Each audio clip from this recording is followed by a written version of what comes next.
how's it going? Am I recording? I see everyone's eating food, that's good. But when it comes to food, sometimes people say that you have to be in the mood for certain things, which I think is crap because you can be in the mood for anything. That's like what food is, you're in the mood for it. But like someone might say, you know what, I could really go for a 4-day-old cheeseburger. That's what I'm in the mood for right now. Or a pickle wrapped in garbage. You know, get that craving every now and again? That's what I'm in the mood for sometimes, but that's just me. Did anyone ever see those, like, on campus, did anyone see those gambling flyers around campus that warn you about gambling problems? And I wondered, is it a gambling problem if you're good at gambling? Where, like, you can't stop your addiction, but you keep winning?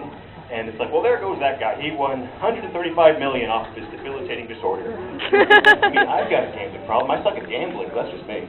I don't know.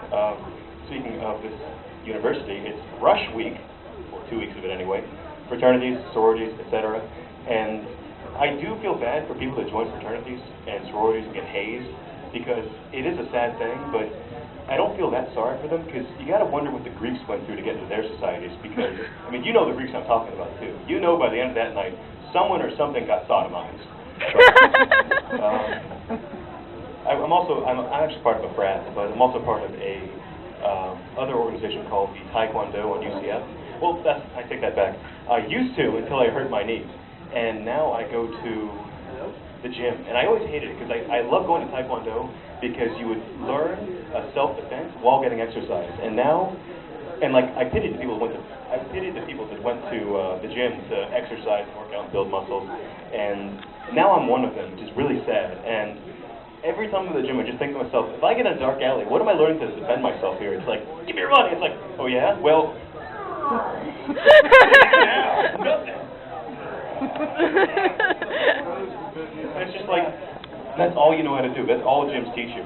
But I think the scariest thing about gyms is that no matter what muscles you have in your body, there's a machine for it, which just seems so weird because back in the good old days, as my grandparents would tell me, they had weights that they would just lift freely, and that was it. That's all they had. And they always talk about what they didn't have and how we have more of it.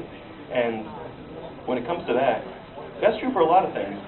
Like they always say, you kids stay with your plastic cannons and little toys. Back in my day, we had toys made out of wood and metal. That was it. And I pray for the day when I get old and it's like a massive, like ice age or apocalypse, and civilization just collapses. And then I can look to my kids as we're sitting around the fire with our meat on sticks, huddling around for warmth, and I can say, you know, back in my day, we had a little box. You put meat into it, and you'd push this square shape, and a light would come on. And the next thing you know, your meat's as hot as the sun itself. And they go, Grandpa, that's crazy talk. If you keep talking like that, we're going to throw you to the wolves. I'll be good. But when it comes to that, though, you know, one second. Speaking of the lack of technology, the Amish, I find the Amish weird because I know they don't like technology and they always avoid it.